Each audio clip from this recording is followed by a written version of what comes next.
Welcome to Think Big with Dan and Qasim. Join hosts Dan Melnick and Qasim Masood as they explore big ideas, limitless possibilities, and engage with visionaries, entrepreneurs, and thought leaders who dare to dream big, get inspired, motivated, and find practical tips for personal growth.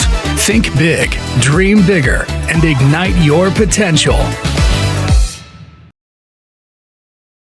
All right, welcome to Think Big with Dan and Qasim, and our guest today is Dave. So, Dave, if you want to go ahead and introduce yourself, tell us where you live and what you do for a living. Absolutely. Thanks. It's great to be here, guys. And my name is Dave Chura. I'm in the Los Angeles area, and I am a musician masquerading as a tech entrepreneur, a ruse I've been carrying out successfully for nearly 30 years. And I'm currently the founder and CEO of a company called Enclayve. We are a security company and privacy company in the blockchain space. Awesome. So how did you get the idea to start this company? Well, this is sort of round two of the company. I started initially a few years ago based on trying to create technology that would protect the privacy, in particular, social media privacy. I have two daughters, obviously addicted to social media. We didn't have horrible, things happen, but a lot of questionable things happened. And I thought there must be a way to do this. In fact, I saw Mark Zuckerberg grilled in front of Congress, and I came to the conclusion, no one's going to fix this. You have to fix it yourself. So I said we could build technology that will help protect the privacy of people. Built the first system, and here's how it happened. We were launching the company in March of 2020 at the South by Southwest show in Austin, Texas. And if you know March of 2020, that was the start of COVID, and Austin, Texas canceled the South by Southwest and the show. And so I had to go back to the drawing board and think, well, what are we going to do? And I needed to stay true to our privacy mission. The mission was privacy. And so basically I had to sort of shut us down for COVID because honestly, the world could think of nothing but COVID around that time. So I had to sort of suspend operations. And then the next thing was I was watching TV, wondering, what are we going to do? I've been CTO and I've been an executive at large companies, and I've been through IPOs and M&As for small companies. My first time as a CEO. And so I'm thinking, and I'm watching TV, and Lady Gaga comes on TV and says, we're looking for tech rock stars to help fight COVID-19. And so at that moment in time, I decided we have to do something there. And then I, with my company, created a system that we entered this thing called Call for Code Global Challenge. And the Call for Code Global Challenge was technology that would help fight COVID-19. And we developed a particular system. We had an idea. And to make the story shorter, I eventually went on to win third place worldwide. And the judges included Mark Cuban, Bill Clinton. I was interviewed on a number of TV stations and a media blitz because it was a much bigger deal than I thought of. And I always joke with them and I say, I wrote this system while watching Ozark at home during COVID, and eventually won enough to where the IBM Corporation embraced it, paid for deploying it worldwide. And then that sort of put us through the COVID era where we were working COVID technology. Then a little over a year and a half ago, I decided that there was something to this blockchain crypto thing, and that our technology in privacy and security was an excellent fit to what was needed in that area. So that's where I decided we're going to focus on that. Now, we don't want to leave behind our social media mission. Of course, it's dear to my heart, but we're a corporation. We need to move forward. That's where the idea came from. It's a long story, right? But basically, I have a long background in security technology and cybersecurity in a number of different places, and that is a place that was highly lacking in the blockchain space. Makes sense. So can you talk more about blockchain specifically and the role of it when it comes to your business? Absolutely. We're not a blockchain provider. If you look at the general ecosystem of blockchains, here's how I describe it. Blockchains are a 100% public utility. There is nothing on a blockchain that is not available to everyone in the public, anyone. That's what we like about it. That's what we think is awesome. There's no secrets. If you hold cryptocurrency, your balance is on the blockchain for anyone to see. If you exchange or add transactions, they are recorded forever on the blockchain, and they're freely available to anyone. However, if you want to run commerce, that is, you want to buy and sell things, you need you need something private. You need something secure. That's typically described as wallets, which is how we describe our product, although I've always struggled with that definition. But if you look at the blockchain ecosystem, you have blockchains which hold public information. But to do anything meaningful, you need to hold things private. That's where the wallet side comes in. And so that has been left to everyone. And so there's been a lot of lessons learned in privacy, a lot of lessons learned in security with respect to how blockchains and users interact using wallets. There are hundreds and hundreds of wallets. And so we sought to distinguish ourselves and to take what we consider to be all the lessons learned. So I guess if you can just talk more, I'm just curious, like let's just get into more specifics, right? So what type of customers are you serving now? And I guess like what is the vision? So if I'm going to work with you, like, what industry would I be in? Like, what's your customer profile? Yeah, that's one of those. So we call a true custody wallet, which is our own term for basically saying that you own your information outright. It's private to you, and you don't share it with anyone. We have a phrase: no uploads, no clouds. We're kind of the anti-cloud, which I think is very consistent with the ethos of the blockchain. So our customers are folks who are typically very interested in controlling and securing their intellectual property. You guys obviously know about NFTs, right? I claim the worst named thing in the world, but that sort of brought forward the idea that intellectual property in the form of digital collectibles could be worth something and is worth protecting. That's one of our typical customers, is someone who wants to have truly unique assets. Today there's Bored Ape yacht clubs that sell for $300,000, but I can click right and download the same. With Enclayve, you are unable to. So our number one customers, people who have high valued intellectual property, and that's not necessarily art or music. It could be contracts. It could be a number of things. Our second market segment is high valued individuals. You have a lot of cryptocurrency, you've got a lot to lose.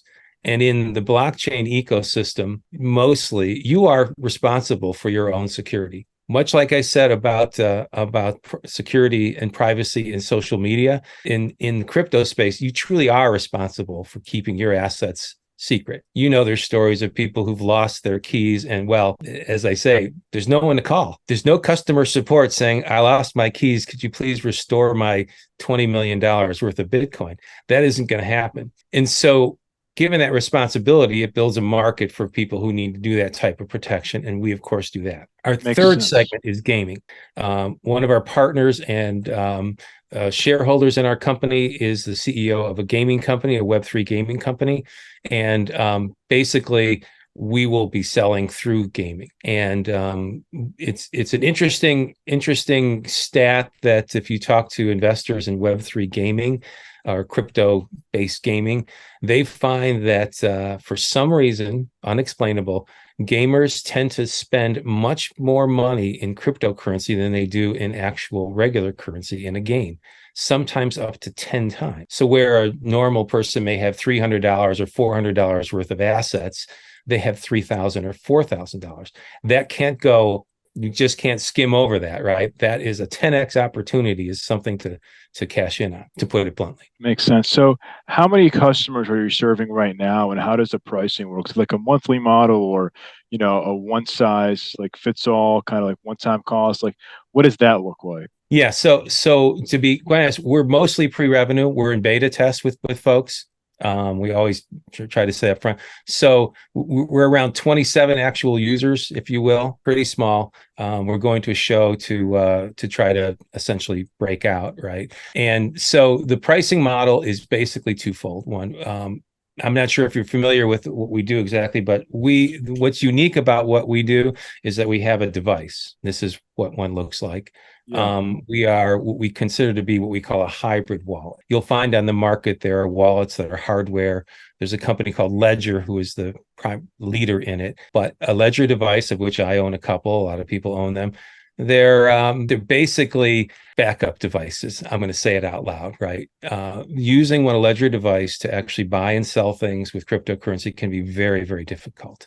There's a security model. I hate to say it, I'll say it. It's antiquated. That's what I'm going to say in my speaker role in the next conference. And so what they have is a device that's very popular. They claim that they've sold 6 million of these devices, but it's very hard to use and very hard to use in terms of commerce, which is what I'm interested in. There are also software wallets, which are like MetaMask, and they are very convenient, but sort of difficult from a security perspective because you really don't control your assets in a way that if you're a high valued individual or have high valued intellectual property, you might not trust. So you're faced with a dilemma, and we have addressed that dilemma by having a device that you never carry with you. It's always at home. We have technology that allows us to use this device when it's at home. We do what I call modern security, which basically means a hardware device like Ledger. All of your keys are stored inside that device, so it needs to be a tank. It needs to be a huge safe with a 24-word passphrase. You nearly have to break into your own device to be able to use it, right? And that's because everything is there. It's in all your eggs in one basket kind of solution. We're part of what's been going on for years in the U.S. military and other places. Is we take a decentralized approach. Does that ring a bell? Where we have mechanisms where we distribute key information across many different sources, including our own device. That gives you custody of everything, and it gives you an amazing amount of fault tolerance. If you buy a Ledger device, for example, you need to buy two. I have a quiz coming up in my talk where I show various devices, and the answer is they can be secure, but if you lose it, it's gone. Once again, it's gone.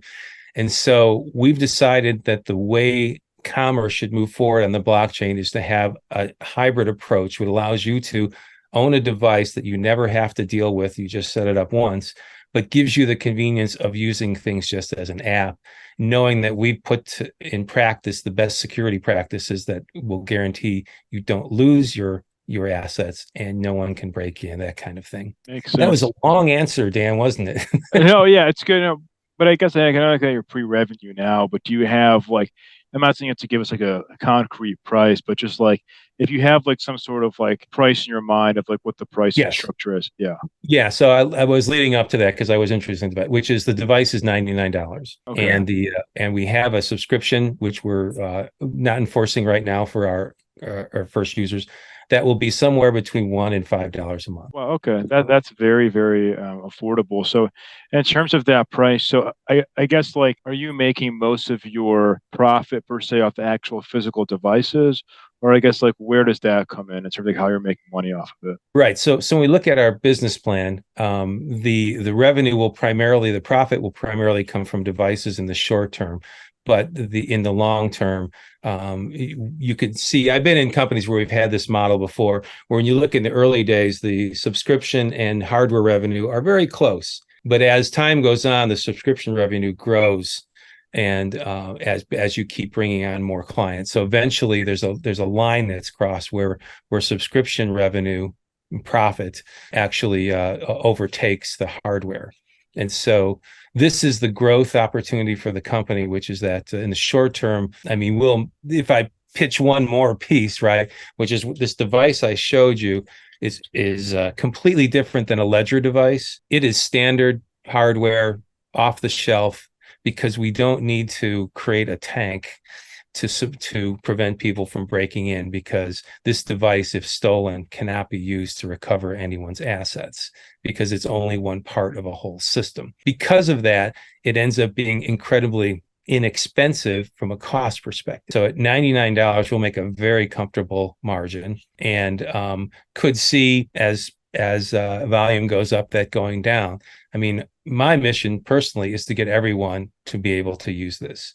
And so it's not going to get there without having a low entry price. And for me, the $99 and that, right, it is low, but I also say this: if you only own a couple $100 worth of crypto, don't go buy $100 device. Right.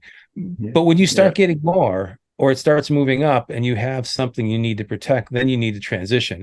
And in our business model, the subscription also covers what we call a virtual wallet. So you can start with our system and have a virtual version of this device. It's not as secure because you don't have the thing, but basically in our app, you can decide, I've reached the point where I want to protect this more. And you can essentially, in a few clicks, you can transition everything from the virtual wallet to the physical wallet. And let me say it this way: God and Apple willing, you can purchase this device with cryptocurrency inside the app, which they don't have an issue with that, right? I mean, you remember we're a wallet. So right now we're holding your assets, your crypto assets, and we do all the transactions you can do and swaps and all that sort of stuff like any wallet would do, any Web3 capable wallet.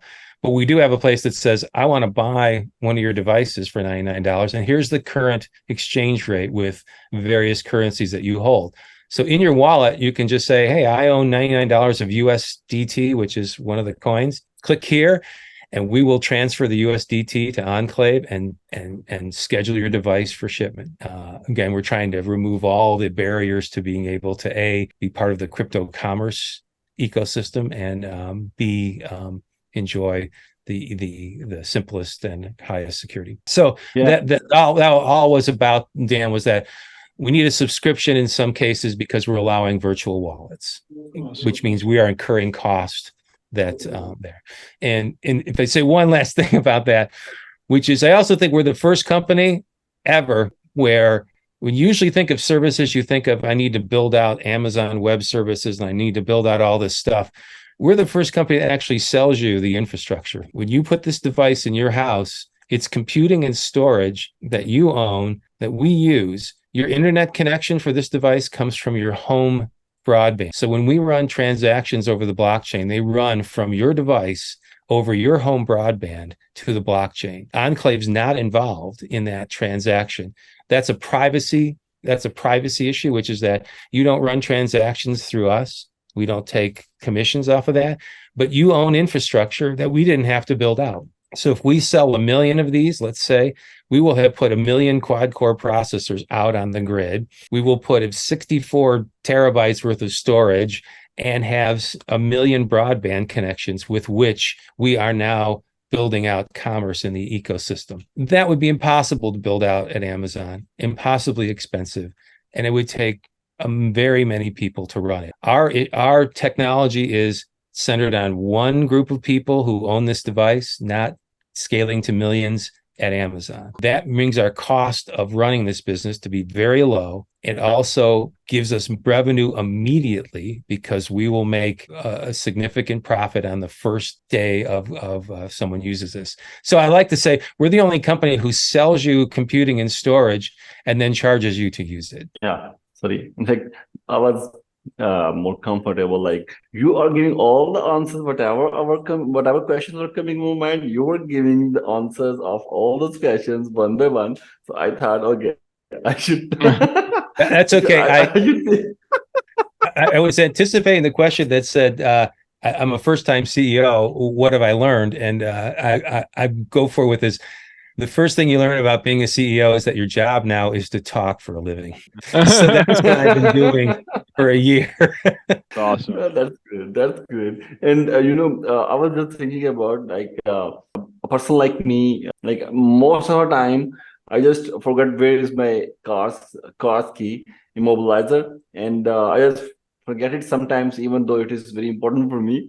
But this is possible that someone can lose this device somewhere. So in this case, first of all, as you said, like the virtual wallet will be awesome thing. Like that's helpful, obviously. And hypothetically, there will be only $99 loss. But what's the mechanism to avoid like impersonation? If someone else is gonna use this device somehow, is there any possibility? We absolutely. So obviously, Kasim, that's something we think through from the start, right? When I have the speaker role at a conference and I'm on a panel next week, this is one of the topics is two things as you bring up. One is the things that we do that I think every wallet needs to. One is security, which is preventing people from using it. The second is reliability, if you will, which is if I lose this, what have I lost? And if I lose this, who can recover my account information? And as you point out, impersonation is the exact word, because if someone can impersonate you, then they essentially are you. And so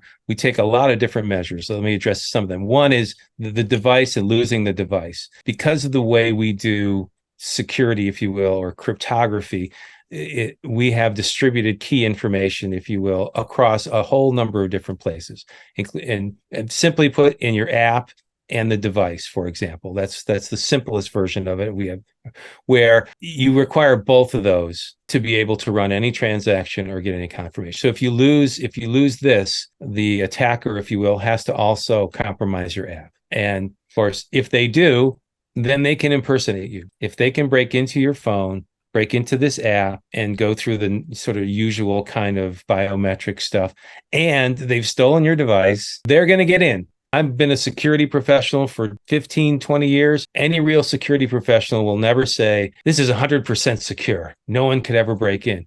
What we look at is, what does it take for someone to break in? And if what it takes to break in is a very high barrier, and the reward for doing so is low, that's the best we can do. That's how we measure things. That's how, without going into it, that's how the US military would measure it. No one says these are unbreakable, but what our goal is to make sure that the effort it takes to break in and the rewards you get is small. For example, our device, you want to break into this device, you have to find out where mine is. This never leaves home. It's at my house. I've run SaaS systems forever. Every single one of them at Amazon, IBM is bombarded because everyone knows where those servers are. They bombard them. I've never seen once this device or any of our folks report that anyone has actually found them. And if they do, they don't even know what they've got. So we've got this multiple thing. So losing the device doesn't mean that you've lost your assets. It means that someone else has to do something more. From a recovery standpoint, and so as I pointed out, Qasim, impersonation is the way you can break into any system, right? I have a slide that says you can have the biggest, baddest lock, safe, huge. Doesn't matter if someone has the key, they get in. I mean, that's just that's one of the debunking things I'm going through, which is that the strength of the lock is almost never really useful in a real situation. It's the strength of protecting the keys, because if you can impersonate me, you can get my keys, you can drain my account. I'm sure you know that, but I'm saying it out loud. And therefore, the real problem is not around how to create, as I call it, tanks around a device like Ledger's done. It's how to create a key management system that prevents issues for you, right? And so we also do some fairly fancy proprietary stuff that has to do with the mathematics of splitting keys up, and we do some things we think are unique that we have a patent that we're not filing, because my view is that we're an intellectual property company, but we are protecting our property with trade secrets, because disclosure would be rough on us, because someone could duplicate it and we would have a difficult time proving that they did. So right now I'm taking the intellectual property route as trade secrets, so I don't reveal it, right? But we do the title of the patent is protection of information without encryption. As I pointed out, when you encrypt something, that's great, and everyone will say it's encrypted, which is awesome. But the question is, where are the keys? I'll give you a short story. Back in 20 years ago, I was running a company. I was CTO. I hired a lot of people from a storage service provider, which was a new thing back in 2005, whatever it was. And just in an interview, I'm talking to guys that says, yeah, well, we're getting all chummy. And it says, so we, and the guy says, yeah, we get bored. We start looking at people's data. And like, yeah, isn't it encrypted? He goes, of course it's encrypted, but we have the keys too. And so That's the kind of thing that we're trying to solve. We're trying to make it easier for people to not have to understand that nuance, because they will see things like 100% secure and military grade and all of that, and ledgers made of epoxy and you can't pry it open. All of that is interesting, but of course, as you point out, Qasim, is useless if you can be impersonated and derive a key. So we spend all our time on the keys, nothing on cryptography. We don't invent cryptography. We have invented fault tolerance type of things, which allows us to protect information without encryption. And the reason I say that is because the patent that says protection of information without encryption means no keys, which is the critical piece. And I wish I could tell you much more about that. It's something we're fairly proud of. Yeah, sure, why not? Okay. So yes, the only thing to protect these things obviously is make as much as many we can make the ifs. So in your case, there are a lot of ifs. So yeah, if someone really want to impersonate, he will have to maybe steal my device. Maybe we'll have to steal my mobile phone, and at the end maybe he will have to kidnap me as well. There are a lot of things. Well, Qasim, that's exactly how we think, and I claim how hardcore security people think. Is they don't think about let's encrypt. They think about what does it take to break in, and what is the barrier you have to get over. To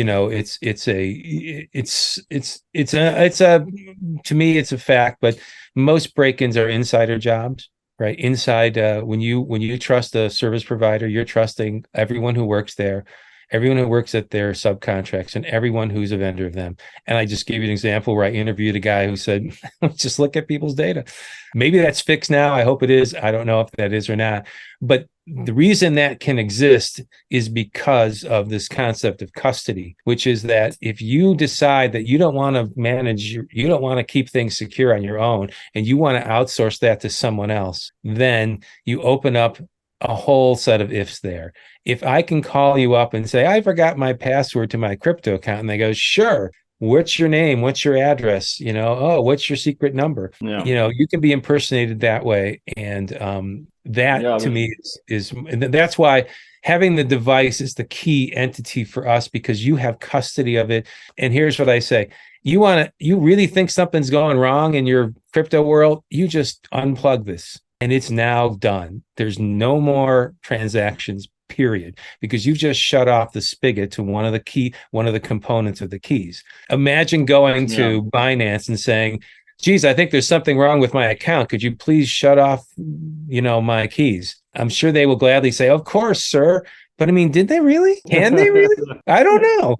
I know for sure that if I turn this device off, that key material is not there. It's gone. So that's why I'm a big fan of the decentralization part, and that's why I'm in blockchains, because I think that is how I like to believe that's how eventually everyone will have a device like this. If I give our overall delusion of grandeur is that what we have in here, because it's made from standard components, it's not some weird epoxy with some weird exotic hardware, that it will be embedded in every TV in the world eventually. Yeah, indeed. Lastly, let me know. I believe you must have faced a lot of challenges, but let me know what challenge you faced in technology, especially because when I developed, in fact, when we developed the first blockchain project in around 3 years back, at that time, our first transaction went into the black hole.